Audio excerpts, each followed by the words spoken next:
Welcome to Fic Lab, the free library of your favorite fictions, fanfictions, and many more. Make sure to subscribe and be part of our family. Now let's begin. His parents, once active members of the church, found themselves unwelcome, the FaceTuber would explain in the video. Invitations to social functions ceased, and former friends became distant.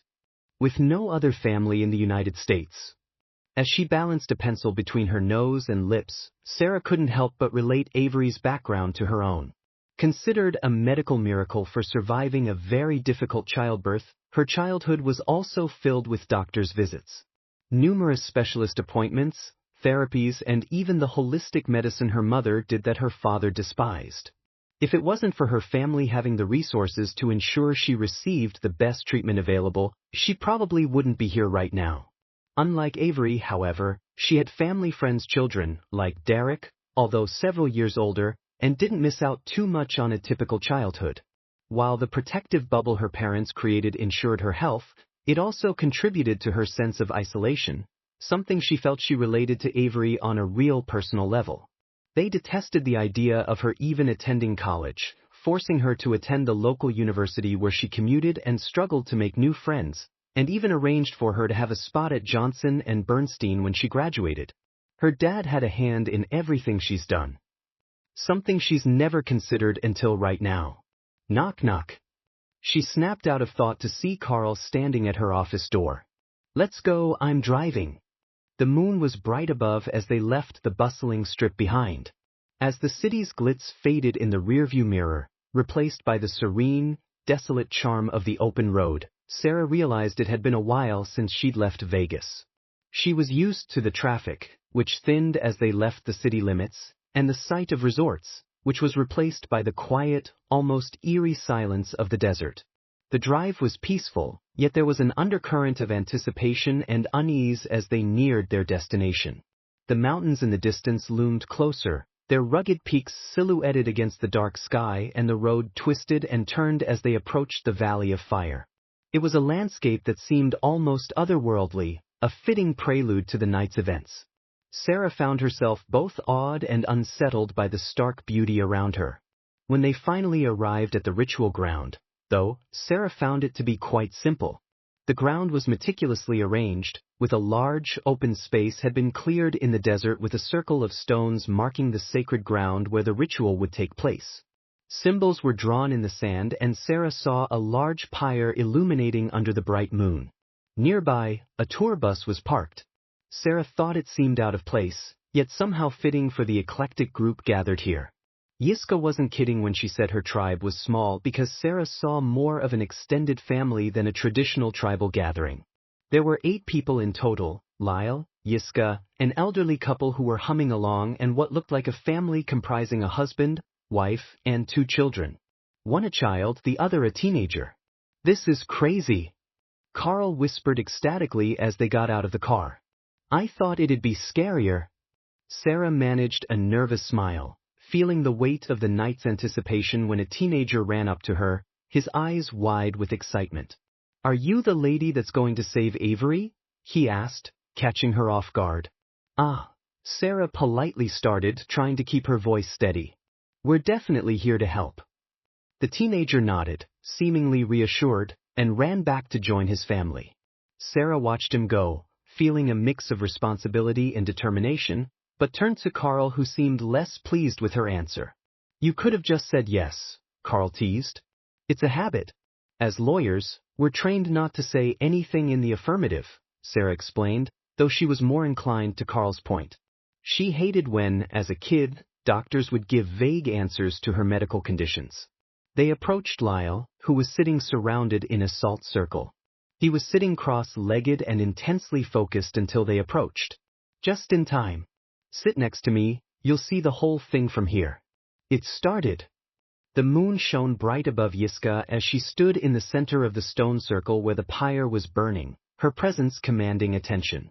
She wore what Sarah perceived was a traditional tribal garb. It was a beautifully adorned dress, intricately embroidered with vibrant patterns that depicted stories and symbols of her people. On her head, she wore a magnificent headdress made of what appeared to be eagle feathers. As Sarah observed, Yiska raised her arms, her voice chanting in a melodic, ancient language. The family gathered around, their faces solemn as they joined in the ritual with Yiska dancing to the beat of the drums played by the eldest son. The father of the family began to burn things in the pyre, which caused Yiska to chant louder. Sarah swore she saw the pyre blaze a shade of purple as it burned. "Who's that?" Carl whispered to Lyle. "That's Jacob, her brother," Lyle answered. "How about that smell?" Sarah asked, scrunching her nose. It was making her feel lightheaded. "Strong, huh?" Derek replied with a smirk. "He's burning herbs and incense to help induce her into the spirit world. I feel like I'm going to get high. Are we safe?" Carl asked, a hint of concern etched on his face as Sarah watched Jacob place a photograph into the pyre, causing Yiska to chant aggressively. "Absolutely. This salt circle here keeps us safe, and the herns aren't drugs so they shouldn't affect us." "Oh, that's good. Still, it'd be bad for your asthma, right, Sarah?" "Hey girl, you okay?" "Hy. It's hurt it. Ash?" She couldn't feel Carl shaking her. Her heart was pounding in her chest, like a thunderous beat that echoed in her ears. Carl's voice became distorted as the world around her seemed to stretch and elongate as streaks of light infused with vibrant colors blurred past her as everything began to grow dark. Almost like a toilet being flushed, she felt like she was being pulled into the vortex, her senses overwhelmed by the intense sensation. Shapes and figures appeared and disappeared, their forms indiscernible and ghastly while the ground beneath her feet gave way, leaving her almost floating in an endless expanse of darkness. Once her surroundings finally melted into the surreal landscape of darkness she was in, Sarah regained her bearings and rose to her feet. Her fingers had been clinging onto the ground so hard that she didn't realize it was still the same desert sand as before. The flickering flames from the pyre were still there too, and Sarah heard Yiska's intense chanting seem to echo in an otherwise void-like expanse. But something was off. As Sarah approached, each step feeling like moving through wax, she noticed the standing flame had now begun to take shape. Its form was towering and terrifying, and Sarah felt it was reminiscent of a monstrous giant. Its eyes glowed a menacing red and a shimmering light wrapped around its massive limbs, holding it in place. The figure's elongated, skeletal body loomed over Yiska, its face obscured by shadows but exuding a palpable sense of malevolence. It struggled violently against its bonds, each movement causing the chains to rattle and spark, creating an eerie, otherworldly clamor. Suddenly, the demonic figure turned and noticed her, its eyes locking onto hers with a predatory intensity. The creature's gaze bore into her soul, a malevolent hunger gleaming in its crimson eyes, and Sarah felt an icy chill crawl up her spine. Her legs trembled, refusing to obey her desperate urge to run. Her breath was caught in her throat, and her heart pounded so violently she thought it might burst from her chest. The air around her seemed to thicken immediately, making it hard to breathe, as if the very presence of the creature was suffocating her. Yiska turned abruptly, her eyes wide with alarm. What are you doing here?" Noticing a lapse of concentration, the creature broke free from its bindings while unleashing a blood-curdling howl, sending an unsuspecting Yiska crashing out into the darkness. The fire extinguished with it and everything went dark around Sarah, and all she could hear was her own heartbeat again. A small, frightened whimper escaped her lips as the darkness loomed around her once more. The oppressive silence was overbearing, heavy even, as she fell back to her feet. "Why Yiska?" Sarah muttered, hoping to hear her voice. Instead she was greeted by the growl of the creature echoing eerily around her. It sounded close, yet seemed to come from all directions at once, making it impossible to pinpoint its location. Her skin prickled with fear as the guttural sounds of the monster's growl reverberated through the pitch-black void. Sarah's eyes darted around, straining to see anything in the enveloping darkness. Every muscle in her body was tense and her instincts were screaming at her to flee, but her legs were still betraying her. The growling grew louder, closer, then faded away, only to return from a completely different direction. The unpredictability of its movements made her heart race even faster, her mind filling with images of the monstrous talon she had seen earlier. Sarah felt the creature circling her.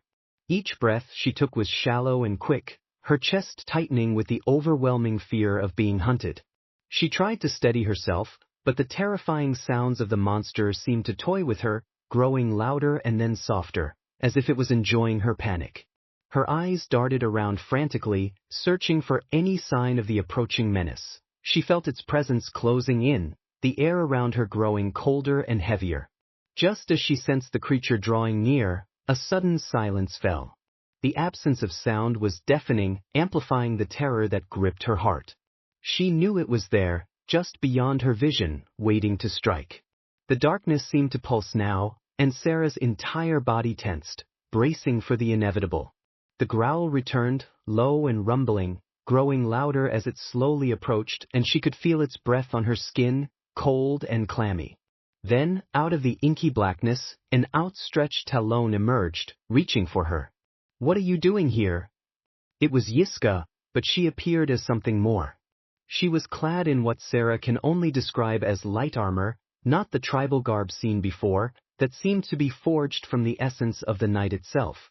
The armor shimmered with an otherworldly glow, each piece adorned with intricate patterns that pulsed with a faint red light. Her headdress had transformed into a majestic crown, adorned with feathers and glowing stones that seemed to float above her head, defying gravity. The feathers, dark as the midnight sky, fanned out behind her, giving her the appearance of a fierce guardian spirit. Her arms were encased in a light that produced what appeared to be talons, sharp and menacing. The spirit realm had changed her appearance. Yiska's eyes, now glowing with a fierce intensity, bore into Sarah's, reflecting both concern and frustration. "I don't know," Sarah responded, suddenly feeling life in her body again. Here are we?" Sarah's surroundings constantly seemed to shift and warp. The familiar desert ground was the only anchor in an endless expanse of darkness, as everything felt like it was being submerged in an inky void, where the boundaries of reality were blurred and distorted. The darkness was complete, oppressive, as if they had been transported to a different dimension altogether. "How did you get here?" Yiska asked. The darkness writhed and shifted, forming grotesque shapes that seemed to be watching them. Whispers echoed around them, unintelligible and haunting, and the air was cold as every breath felt like inhaling the essence of the void itself. "I don't know.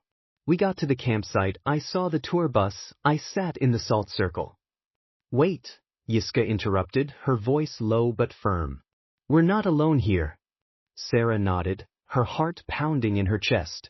She clung to the only source of stability in this terrifying new reality. When suddenly Yiska yelled out, "Look out!" Suddenly, it lunged itself from the darkness. A grotesque void beast with a form that was a terrifying blend of humanoid and beast, piercing red eyes, and massive, twisted horns. This one was different. The creature roared, a sound that reverberated through the void, sending shivers down Sarah's spine as it charged them again, its clawed hands outstretched, aiming directly for Sarah. Yiska moved swiftly, positioning herself between Sarah and the monster. She raised her gauntlet arms as the monster's claws clashed against it. The monster snarled, recoiling before it began to circle them, its red eyes never leaving Sarah. Yiska seized the moment, charging at the creature with her talon-like blades. She moved with incredible speed and precision, landing a series of strikes on the monster's torso. Each blow emitted a flash of red light, causing the beast to howl in pain. It retaliated with a powerful swing of its clawed hand, aiming for Yiska's head, which she ducked just in time. The claws whistled past her and, with a fluid motion, she spun around and delivered a hamstring slice, causing it to stumble. The creature lunged again, this time feinting to the left before striking from the right. Yiska anticipated the move, crossing her arms to block the attack, and the force of the blow sent them both skidding. "I don't think I have a choice here," Yiska declared, her voice ringing out. She reached into her armor and pulled out a small pouch. With a swift motion, she threw the contents into the air. A fine powder spread out, shimmering in the darkness, creating a sparkling cloud around the monster. It roared in confusion while its movements became sluggish with the powder taking effect. Yiska took advantage of the moment, charging forward with a battle cry as she leaped into the air, bringing both gauntlets down onto the monster's head with a resounding crack. The void around them seemed to shudder, the oppressive darkness receding as Yiska stood tall, her breath heavy but steady, as the remnants of the creature faded away. "We need to go," Yiska demanded as she turned to Sarah, her fierce expression softening ever so slightly. Sarah nodded, still trembling. "Yeah. Where are we?" "I'll explain outside," Yiska said, sheathing her blade. "For now, let's get you out of here." Sarah took a deep breath as Yiska pulled out a small pouch and began emptying the contents into a small circle. "How?" Yiska ignored her, chanting in a low, resonant tone as her voice weaved a protective spell. The air around them started to hum, and the ground beneath Sarah's feet seemed to pulse with energy. A torrent of water seemed to engulf her, and Sarah felt as if she were being pulled into a whirlpool again. Her vision blurred and her ears filled with the sound of rushing water as she felt herself being submerged, her lungs burning for air. Just when she thought she couldn't endure any longer, the pressure abruptly released and she felt herself being expelled from the watery abyss, gasping for breath as Sarah found herself in Carl's arms. He was shaking her gently, his face a mixture of concern and relief. She was drenched in sweat, her clothes clinging to her as if she had been caught in a storm. "Girl, finally! Oh my lord, you good?" Carl asked with a sigh of relief. She coughed, trying to catch her breath. "Why yeah, I think so." She looked over at Lyle, who looked equally concerned. "How long was I out for?" "About a minute." "That's it?" Sarah asked in disbelief. She could have sworn it felt longer than that. Being in the spirit world had been a surreal experience, far more intense than anything she had ever imagined. The darkness, the oppressive weight of the atmosphere, and the eerie silence had all contributed to a sense of timelessness. Her mind replayed the moments of the encounter, the overwhelming fear, and the bizarre feeling of her surroundings shifting and warping. The sensation of drowning, the pressure of the water crushing her, and then the abrupt return to reality, all these sensations lingered in her consciousness. She rubbed her temples, trying to ease the throbbing headache that had started to form. Her body felt heavy, as if she had run a marathon, and her muscles ached from the tension. More than anything, she felt a profound sense of exhaustion, like the life had been drained out of her. Yiska approached and crouched down beside her, her expression a mixture of concern and curiosity. "How did you do that?" I don't know," Sarah responded, struggling with her breath. Lyle leaned in. "When you said you were considered a medical miracle, what did you mean by that?" Sarah took a deep breath, still trying to process everything. "What? I don't know, when I was born, there were complications. The doctors didn't think I would make it, but somehow, I survived." Yiska's eyes narrowed, her gaze piercing. Near-death experience as an infant. That might explain why the spirits are drawn to you. There's something unique about your aura, something that connects you more deeply to the spirit realm." Sarah felt a chill run down her spine as she exchanged a concerned look with Carl. "What the heck does that even mean?" "It means," Yiska continued, "that you may have an innate ability to interact with the spirits, even if you don't realize it. Your survival might not have been a coincidence." Lyle, still looking concerned, interjected. "Let's not overwhelm her, Yiska. She's been through a lot." Yiska stood up, her demeanor resolute. "Understood, but know this. You might be the key to uncovering the truth behind Avery's abilities and the events leading to Teddy Williams' death. But it also means you're in greater danger." Sarah swallowed hard, the weight of Yiska's words sinking in. She had come here to investigate a case, to work and get a promotion. Not any of this. Whatever you would call this. The experience had left her questioning everything. The dark, oppressive atmosphere of the spirit world, the demonic encounter, and the strange sensations had all felt too real to dismiss. Yet, a part of her clung to the hope that there was a rational explanation. It had to be the herbs burning in the pyre, she told herself, even though deep down she knew it was more than that. The pungent, earthy scent had been overwhelming, filling her lungs with each breath. "I mean, Lyle and I were okay," Carl theorized. "Was it like peyote or something?" No, Yiska interjected firmly, her eyes narrowing. The herbs we use are meant to cleanse and protect, not to induce hallucinations. What you experienced was real, Sarah. You have a connection to the spirit world that these herbs merely enhanced. Sarah took a deep breath, still trying to steady her racing heart. She wanted to believe it was all just a trick of the mind, a result of the strange environment and the powerful herbs. She looked around at the ritual site. The extinguished pyre still casted flickering shadows, and the smoke still hung heavy in the air. The reality of the spirit realm, the encounter, and Yiska's transformation were impossible to dismiss. I don't know what to think, Sarah admitted, her voice shaky. I think I need to talk to Derek. Yiska placed a reassuring hand on Sarah's shoulder. I understand. It's a lot to take in. But you're stronger than you realize. We'll get through this together. Sarah nodded, feeling a bit more grounded. She glanced at Lyle, who gave her an encouraging smile, and then at Carl, who looked more intrigued than ever. We will call it a night, Yiska said, looking around at the group. Deal with everything in your office tomorrow. The drive back was unnerving for Sarah. The streets, usually familiar and comforting, were now cloaked in an eerie stillness. Shadows danced menacingly in the corners of her vision, making her unnerved as every flicker of movement seemed amplified. Carl's headlights cut through the night, casting fleeting beams of light on the deserted road ahead.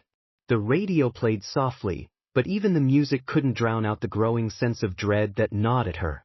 Each passing street lamp seemed to cast a shadow longer and darker than the last, their fleeting illuminations giving way to pockets of impenetrable blackness.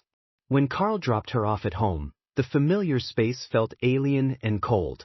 The silence was oppressive, and the dim lighting did little to dispel the lingering fear. She double-checked the locks on her door, her hands trembling slightly. Every creak of the building, every rustle of the wind outside, made her jump. She found it hard to sleep. The darkness in her room seemed alive, shadows shifting and swirling, seemingly forming shapes that vanished when she tried to focus on them. She tossed and turned, her mind replaying the night's events, unable to shake the feeling that something was lurking just beyond her sight. When she finally drifted into an uneasy sleep, her dreams were plagued with nightmares. She was running through the endless darkness, the hissing sounds and whispering voices echoing in her ears. The feeling of being watched, of being pursued, was overwhelming again, and she woke up several times drenched in sweat. The morning light brought little relief. Sarah woke up feeling exhausted, her body heavy with the weight of restless sleep. Her mom noted her appearance as the fear from the night before still clung to her, making even the simplest tasks seem daunting. Shadows in the corners of her home still seemed menacing, and every unexpected noise made her heart race. She knew she had to face the day, to return to the office and deal with whatever awaited them. As she walked into the office, she was surprised to find Derek waiting for her.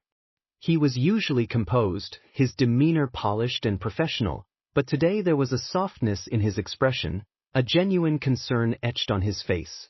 Sarah, how are you holding up? Derek asked, his voice gentle. He took a step closer, his eyes searching hers for any sign of distress. I'm okay, I guess, Sarah replied, though her voice betrayed her fatigue. She could feel her guard slipping in the face of his unexpected kindness. You heard already? Derek nodded. Carl called me immediately after he dropped you off. I can't imagine how you're feeling, but I'm afraid it's going to be worse. Come, let's talk in my office.